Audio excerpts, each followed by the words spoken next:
The Fox Business studio went quiet as Judge Napolitano raised his hand, stopping Congresswoman Jasmine Crockett mid-sentence.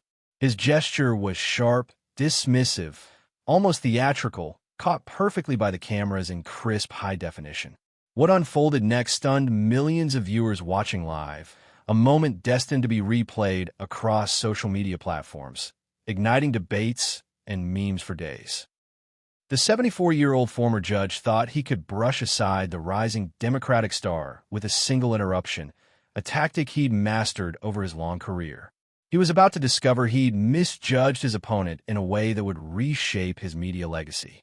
"Judge, with all due respect," Crockett said, her voice calm, but her eyes burning with a fierceness that pierced through the screen, "you just made the classic mistake of underestimating the new generation." The camera operator, sensing the charged atmosphere, zoomed in on Napolitano's face as his smug confidence wavered, replaced by a flicker of unease. What Crockett said next set social media ablaze, sparked countless viral clips, and left the judge struggling to regain his footing before his own audience. This wasn't just another cable news debate. This was the moment a 43-year-old black congresswoman from Texas showed a veteran media figure that the old rules of engagement no longer applied. The era of silencing younger voices with age and authority was about to be dismantled in spectacular fashion. The stage was set for a clash that laid bare the generational divide in American politics and media. Judge Napolitano, with decades of television experience and legal expertise, assumed he could easily handle a relatively new congresswoman. He'd interviewed countless politicians, most adhering to the unspoken rules of deference to the host's authority. But Jasmine Crockett, armed with razor-sharp intellect, courtroom experience, and an unyielding refusal to tolerate disrespect, was about to prove him wrong in a way that would resonate far beyond the studio. What followed was a masterclass in how preparation and principle could triumph over presumption and privilege. At 74, Judge Napolitano embodied the old guard of political commentary. A former Superior Court judge in New Jersey, he had spent over 2 decades as a senior judicial analyst before joining Fox Business. His credentials were formidable. Author of multiple books on constitutional law, a frequent guest on major networks, and a trusted voice for millions seeking legal analysis. With his silver hair and commanding presence, he carried himself as someone rarely challenged on air. His libertarian views, constitutional expertise, and habit of speaking with absolute certainty made him a titan in cable news. In his world, respect was earned through years of service, elite law degrees, and time behind the bench. Younger politicians were expected to defer to his experience, answer his questions politely, and accept his legal interpretations. This hierarchy had served him well, making him a revered figure among viewers who valued traditional authority. Napolitano thrived on being the smartest person in the room. He could recite constitutional amendments from memory, reference obscure legal cases effortlessly, and simplify complex legal issues with ease. His audience admired his confidence, seeing him as an educator who could break down intricate matters for both guests and viewers. But that same confidence was about to become his Achilles heel. In an era of social media and instant fact-checking, authority had to be earned anew with every appearance, not assumed based on past achievements. Jasmine Crockett, at 43, represented everything the old political establishment struggled to grasp. A civil rights attorney from Dallas, Texas, she had joined Congress relatively recently, but had already made waves. Her career was built fighting for justice in a system often stacked against people like her. Unlike politicians who spoke in cautious, measured tones to avoid controversy, Crockett was direct, cutting through political jargon with a no-nonsense approach. She didn't just challenge policies. She confronted the people behind them, the systems upholding them, and the assumptions left unquestioned for decades. Her trial lawyer background had honed her ability to think quickly under pressure, speak confidently in hostile settings, and stand firm when principles were at stake. She knew that in the social media age, A single moment of weakness could haunt you forever, while a moment of strength could define your career. Crockett had already gained national attention for her fierce questioning in congressional hearings. Unafraid to interrupt, unintimidated by seniority, she had little patience for condescending behavior, particularly from older men in power. Her supporters praised her authenticity, while critics often called her too aggressive or inexperienced. What made her especially formidable for someone like Napolitano was her legal expertise. She wasn't just a politician who could be overwhelmed with constitutional citations. She was a lawyer who matched his knowledge but brought a modern perspective. More crucially, she understood the power of media moments in the digital age. A single clip could shape a career, and she was ready to ensure that any defining moment would be on her terms. Her generation had watched older politicians falter online due to arrogance or outdated views, and she was determined not to join them. This confrontation came at a pivotal moment in American politics. The nation was divided not only by party lines, but by generational ones. Older Americans often felt younger politicians disrespected institutions and experience, while younger Americans saw older leaders as out of touch, clinging to obsolete systems. The media landscape had shifted dramatically. Social media clips could make or break reputations overnight. A single misstep, a weak response, or a display of arrogance could go viral, leaving lasting damage. Both Napolitano and Crockett understood these stakes, but only one was truly prepared for this new reality. For Napolitano, this was meant to be a routine interview. As the host, he held the advantage, with guests traditionally respecting the format. Answer the questions, show deference, avoid direct confrontation. For Crockett, this was a chance to represent a new generation of leaders who rejected those rules. She wasn't just speaking for herself or her district. She stood for everyone who had ever been dismissed because of their age, race, or gender. The Fox Business interview began predictably. Napolitano, seated behind an imposing desk lined with law books, introduced Crockett with his usual formal tone. Joining us now is Congresswoman Jasmine Crockett, Democrat from Texas, to discuss recent developments in the House Judiciary Committee. Crockett appeared via satellite from her congressional office, dressed sharply in a navy blazer, her natural hair styled confidently. She was there to discuss voting rights legislation, a topic she was passionate about and deeply prepared to defend. The initial questions were standard, the kind seasoned politicians could handle effortlessly. The likelihood of the legislation passing a divided Congress, the nature of Republican opposition, and the constitutional basis for federal voting rights protections under the 14th and 15th Amendments. Crockett answered each question with precision, citing Supreme Court cases like Shelby County versus Holder and constitutional amendments with the authority of the trial lawyer she had been before entering politics. Her responses were thorough, grounded in fact, and delivered with the confidence of someone who had argued these points in courtrooms across Texas. But something seemed to irk Napolitano. Perhaps it was her unshakable confidence, her refusal to be intimidated by his reputation, or her tendency to steer the conversation toward the real-world impact of the legislation. Whatever it was, the tone shifted. Congresswoman, Napolitano interrupted during one of her responses about voter suppression. You're making bold claims about Republican intentions. Do you have evidence? Or is this just political posturing? His question carried a sharp edge, a departure from the earlier civility. Crockett paused briefly, registering change. Judge, I appreciate the question, but the evidence is clear. We have court documents, legislative records, and public statements from Republican officials outlining their intent. She began citing specific examples, but Napolitano cut her off. That's your interpretation, he said dismissively. Let's move to something concrete. The Constitution clearly states, actually, Judge, Crockett interjected, her voice firm but professional. If I could finish my previous answer, I think your viewers would benefit from hearing the full context. The tension was palpable. Napolitano wasn't accustomed to guests correcting him, especially not someone he likely viewed as less seasoned. His posture stiffened, His expression hardened, and his tone took on the lecturing cadence he once used in courtrooms. Over the next few minutes, a pattern emerged. Every time Crockett made a substantive point, Napolitano interrupted. When she offered context, he dismissed it with phrases like, "We don't have time for that," or "Let's stick to the facts." Yet when she gave concise answers, he criticized her for being superficial, saying, "Surely you have more to say on such a critical issue," only to cut her off again when she elaborated. Viewers at home noticed.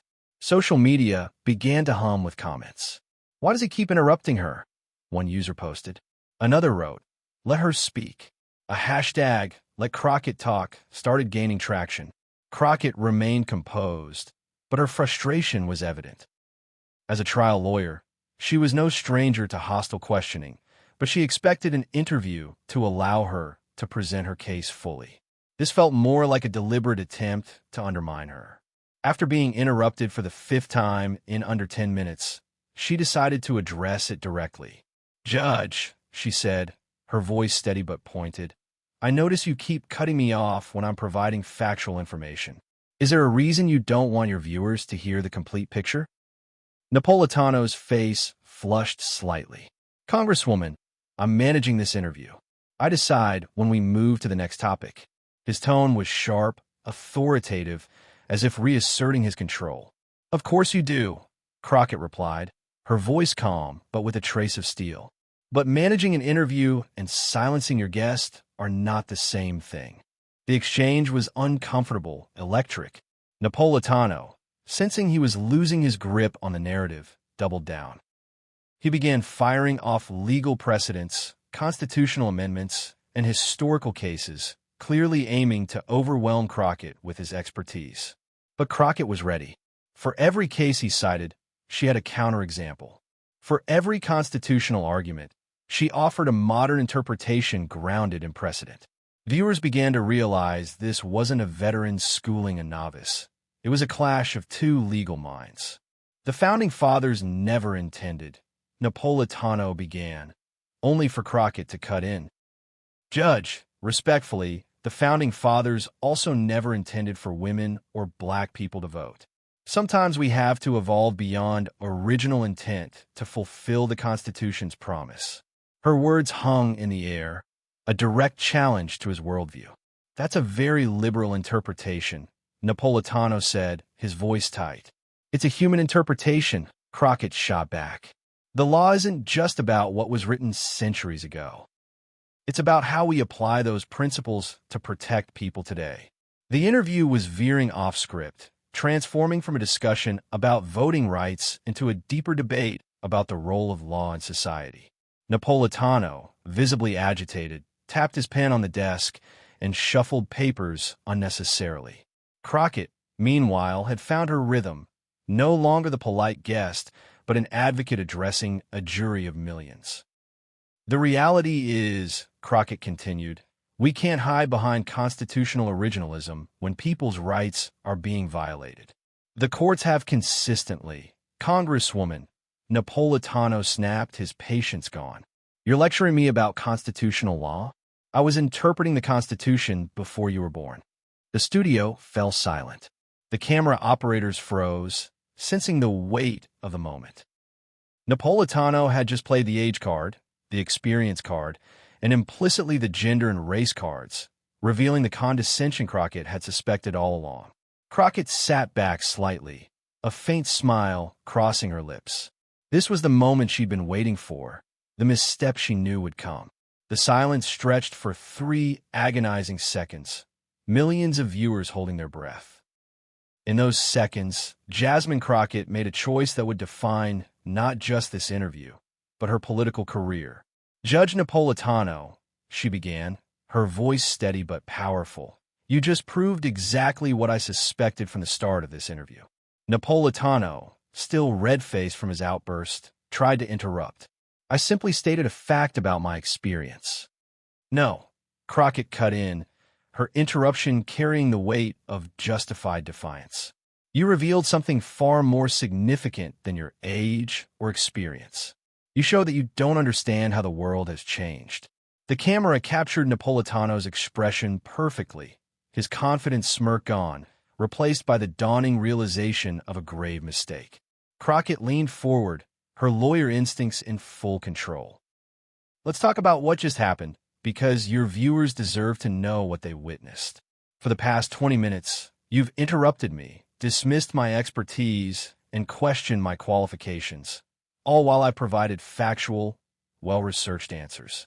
Then, when I dare to challenge your constitutional interpretation, you try to shut me down with "I was doing this before you were born." Do you understand what that says? Napolitano opened his mouth, but Crockett raised her hand, a simple, commanding gesture. "No, Judge. You've talked enough. It's my turn." For the first time, Napolitano stayed silent. Her words hit like a gavel. That comment tells us you believe age equals authority, that experience automatically means correctness, and that younger people, especially younger women, especially younger black women, should defer to your wisdom regardless of their own qualifications. The studio was electric, the weight of her words sinking in. "Let me tell you what I was doing while you were interpreting the Constitution," Crockett continued, her voice steady but forceful. "I was in law school, studying constitutional law under professors who understood that the law must evolve. I was in courtrooms, fighting for civil rights, using that Constitution you quote to protect real people facing real discrimination." She gestured to the bookshelf behind her. "I was building a practice specializing in voting rights, becoming an expert in the very laws we're discussing today. So when you say you were doing this before I was born, you're right, but you were doing it wrong." The words landed like a thunderclap. Social media erupted, with "you were doing it wrong" trending instantly. Crockett wasn't finished. "You want to talk about experience? Let's talk. Your generation of legal analysts gave us policies that fueled mass incarceration. Your generation upheld systems that marginalized entire communities. Your generation argued that certain rights didn't apply to everyone. So, yes, you have experience, but experience doing the wrong thing isn't a qualification. It's a warning." She paused, letting the words settle. The camera toggled between her composed intensity and Napolitano's growing discomfort, the contrast stark and undeniable. "But let's get specific, shall we?" Jasmine Crockett said, her voice cutting through the tense silence of the Fox Business studio. Judge Napolitano seemed to shrink slightly in his chair, his earlier confidence now a distant memory. Crockett's eyes locked onto the camera, speaking not just to the judge but to the millions watching at home. "You've cited constitutional originalism throughout this interview, Judge. Let's talk about its real-world impact. Years ago, you argued on air that key protections for voting rights were outdated, no longer necessary. How did that turn out?" She didn't wait for an answer, her rhythm unrelenting. "Since then, we've seen thousands of polling places shuttered, disproportionately in communities of color. We've seen voter roll purges targeting minority voters. We've seen laws that block people from voting over minor clerical errors. Your interpretation of the Constitution, your experience, contributed to the disenfranchisement of millions. Is it the legacy you're proud of?" Napolitano, his face now visibly flushed, tried to regain footing. "Those are policy disagreements, Congresswoman, not legal errors." His voice carried a defensive edge, but it lacked the authority he'd wielded earlier. Crockett didn't miss a beat. "No, Judge. Those are human consequences. That's the difference between your approach and mine. You see constitutional theory. I see people who can't vote because of your theories." Her words were precise, each one landing like a carefully aimed dart. The camera captured the moment perfectly. Napolitano's discomfort, his pen tapping nervously, contrasted with Crockett's composed intensity. Then Crockett made it personal, elevating her argument into something far more powerful. "My grandmother," she said, her voice steady but laced with controlled emotion, "couldn't vote when she was my age because judges like you interpreted the Constitution to exclude her. My mother faced poll taxes and literacy tests that judges like you deemed constitutional. So when you interrupt me, when you dismiss my expertise, when you tell me I'm too young to understand, you're not just disrespecting me. You're disrespecting every woman who fought for the right to be heard." Her words carried a weight that silenced the studio. The emotion was raw but disciplined, a testament to her years as a trial lawyer commanding attention in courtrooms. Social media was a wildfire. Crockett destroyed him trended alongside "You Were Doing It Wrong," with clips of her speech shared thousands of times per minute.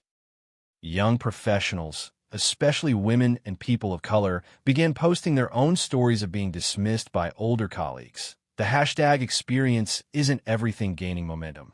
Crockett's voice was no longer just her own.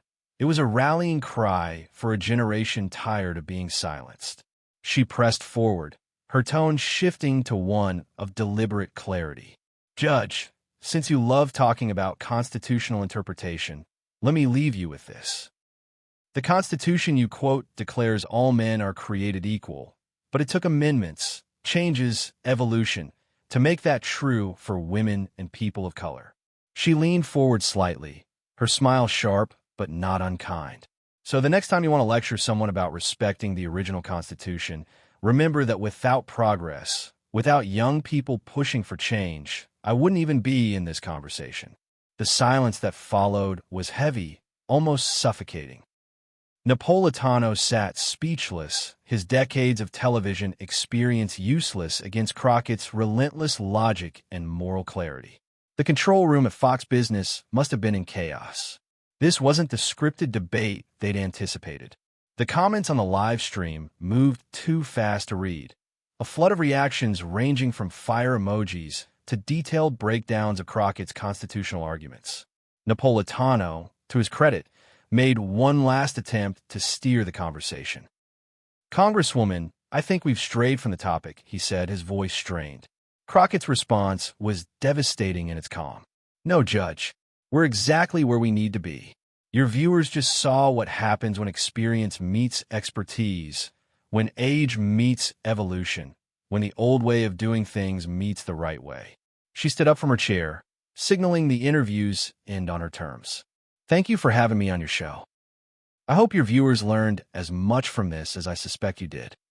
The cameras lingered on Napolitano as she walked off screen, capturing his stunned expression, confusion, frustration, and finally a kind of resigned shock. The control room didn't cut away immediately, giving viewers a few raw seconds of Napolitano processing his defeat. It was a moment of unfiltered political theater, one that would be dissected for weeks. Within minutes, the internet was ablaze. The clip of Crockett's takedown spread like wildfire across platforms. Crockett destroyed him hit over 500,000 posts within the first hour.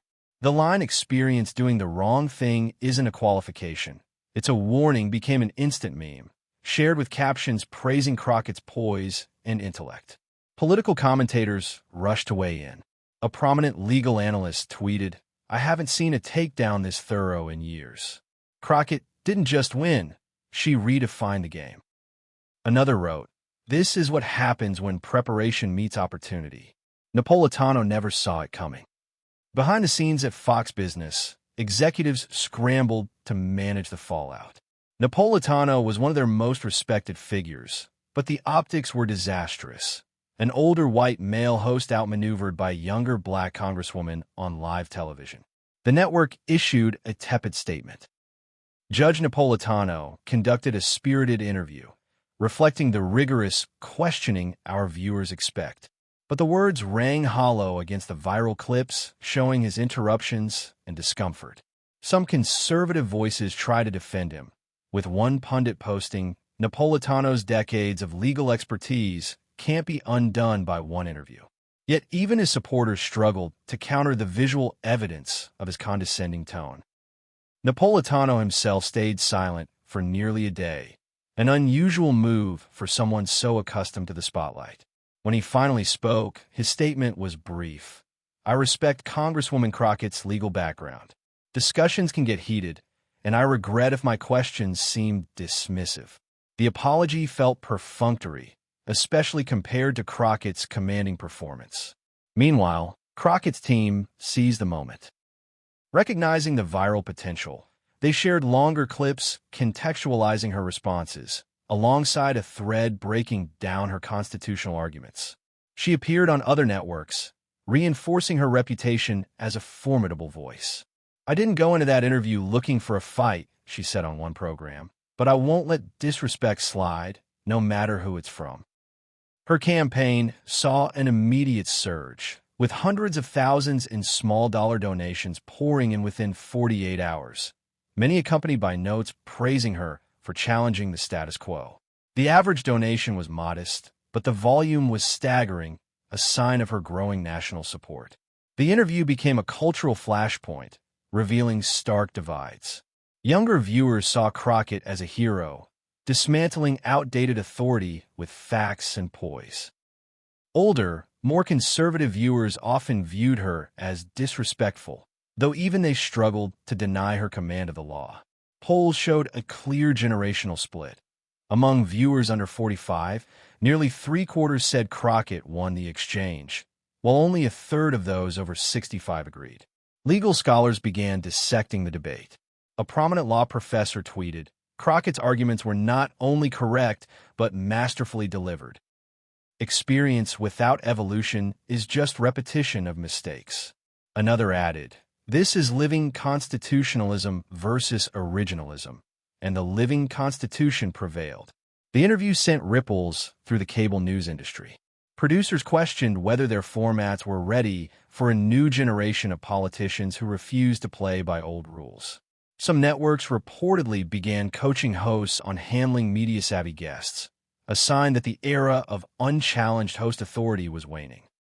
For Crockett, the moment was transformative. Democratic leaders took notice, with senior figures praising her performance. "Jasmine represents the future," one party leader said. "She's brilliant, prepared, and fearless." Progressive groups reached out about larger roles, and major donors began discussions about future opportunities, from Senate runs to national advocacy. The interview wasn't just a win. It was a launch pad, elevating her from a rising star to a household name. The ripple effects of Jasmine Crockett's confrontation with Judge Napolitano stretched far beyond the Fox Business studio, reshaping the landscape of political media and cementing her as a defining figure for a new era. The viral clips of her dismantling the judge's authority continued to circulate, each view reinforcing the moment when a younger generation declared they would no longer bow to outdated hierarchies. For Crockett, the interview was not just a victory, but a blueprint for how to challenge institutional power with preparation, poise, and unyielding conviction. For Napolitano, it marked a humbling turning point, a stark reminder that experience alone could no longer shield him from the demands of a rapidly changing world.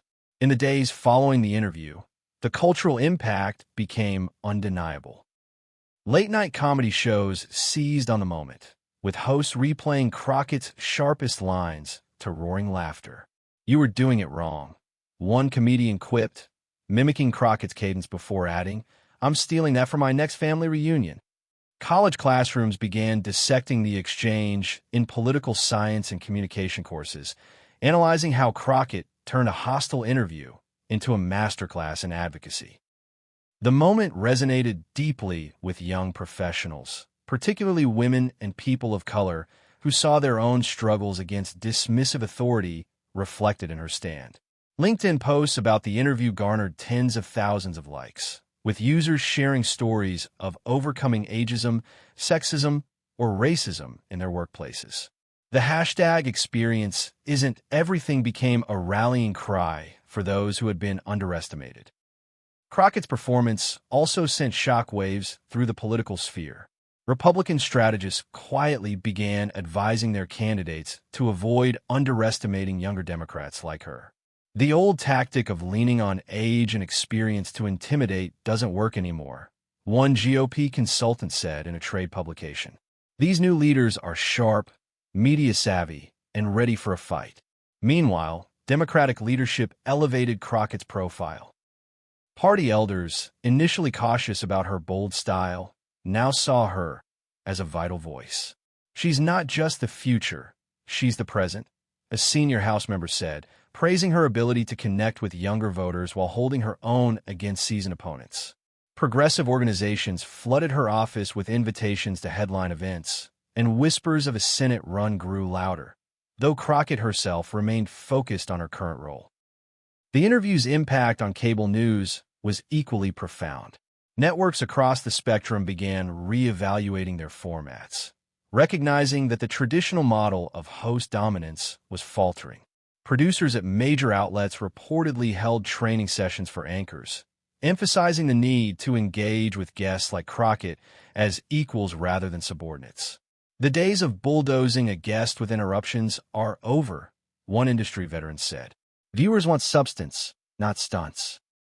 Some networks leaned into this shift, booking Crockett for follow-up appearances where she continued to shine, discussing voting rights and constitutional law with the same clarity and passion. Her ability to turn complex issues into relatable arguments made her a favorite among hosts seeking thoughtful dialogue over sensationalism. For Judge Napolitano, the aftermath was less kind. His media presence noticeably diminished. Booking requests for guest appearances dropped, and when he did appear, hosts were visibly cautious, steering clear of the confrontational style that had backfired so spectacularly. His decades of legal expertise remained valuable, but his authority was no longer unquestioned. Conservative commentators attempted to rally around him, with one radio host insisting, "Napolitano's record speaks for itself. One tough interview doesn't change that." Yet the defense felt hollow against the backdrop of viral clips showing his flustered reactions. Napolitano himself tried to move forward, resuming his regular segments, but the shadow of the interview lingered. His once commanding presence now carried a hint of vulnerability, a reminder that even titans could stumble. Crockett, meanwhile, embraced her newfound platform with strategic precision. Her communications team continued to amplify the moment, releasing extended clips that showcased her full arguments, ensuring the viral soundbites didn't overshadow her substantive points. She used her appearances on other networks to educate viewers, breaking down the Voting Rights Act's importance and the ongoing threats to democratic access. "This isn't about one interview," she said on a morning show. "It's about making sure every voice is heard, every vote is counted, and every person is respected." Her authenticity resonated, drawing in supporters who saw her as a leader unafraid to challenge power while staying grounded in principle. Her campaign's fundraising surge showed no signs of slowing. Donations continued to pour in, many from first-time contributors inspired by her stand against Napolitano. Notes attached to the contributions told stories of people who felt seen. Young lawyers, single mothers, activists who had faced their own battles against entrenched authority. The average donation remained modest, but the sheer volume spoke to Crockett's broad appeal. Her team used the funds to expand voter outreach in her district, reinforcing her commitment to the issues that had brought her to Congress in the first place. The interview also became a case study in how generational and racial divides shaped political discourse. Polls conducted in the weeks after showed a stark split. Younger viewers, particularly those under 45, overwhelmingly viewed Crockett as the victor, with 78% saying she outperformed Napolitano. Among viewers over 65, only 29% agreed, with many citing her tone as too aggressive. Commentators noted the racial undertones in these responses, pointing out that Crockett's assertiveness was often framed as disrespectful by those accustomed to traditional power dynamics. Legal scholars countered this narrative, praising her for grounding her arguments in precedent while exposing the flaws in rigid originalism. "She didn't just win a debate," one professor wrote in an op-ed. "She showed how the Constitution can live and breathe for all Americans." Beyond politics, the moment seeped into popular culture. T-shirts emblazoned with "You were doing it wrong" popped up online, alongside memes pairing Crockett's quotes with images of triumphant athletes or superheroes. A viral TikTok trend saw users reenacting her takedown in everyday scenarios, calling out a condescending boss or a know-it-all relative. The humor was lighthearted, but the message was clear. Crockett had tapped into a universal frustration with being dismissed, giving voice to those who felt unheard. As the weeks passed, The interview's lessons became a touchstone for a broader conversation about power and progress. It highlighted the tension between experience and evolution, showing that authority must be earned through competence, not assumed through age or status. For young leaders, it was a roadmap for navigating hostile environments without sacrificing dignity or conviction. For older generations, it was a challenge to adapt, to recognize that the world had changed and that clinging to old assumptions could lead to irrelevance. Crockett herself reflected on the moment in a rare, quiet interview, speaking to a podcast aimed at young professionals. "I didn't set out to destroy anyone," she said, her voice soft but resolute. "I wanted to defend what I believe in, voting rights, justice, equality. But when someone tries to silence you, you have to speak louder, not quieter. That's what my grandmother taught me, what my mother taught me, what I'll teach the next generation." Her words struck a chord, shared widely by listeners who saw her as both a fighter and a teacher. The Napolitano-Crockett clash ultimately stood as a symbol of a shifting America. It proved that preparation could outshine presumption, that facts could overpower bluster, and that authentic conviction could dismantle manufactured authority.